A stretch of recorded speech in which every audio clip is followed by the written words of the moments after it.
How to view saved passwords in Windows 11. Hi everyone, welcome back to our channel. This is Rose and I will guide you to view saved passwords in Windows 11. Without further ado, let's get started. Click on the Windows search icon at bottom left corner of your screen and type in Credential Managers. Once you find the icon, you simply need to access it by clicking on it.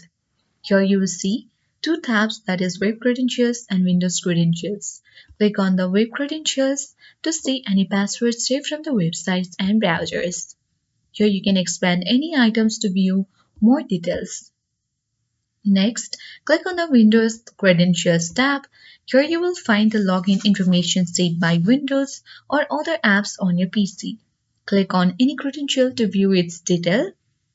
So you can edit or remove credentials. If you have changed the password, you can edit or remove it completely if it's no longer needed. And that's it.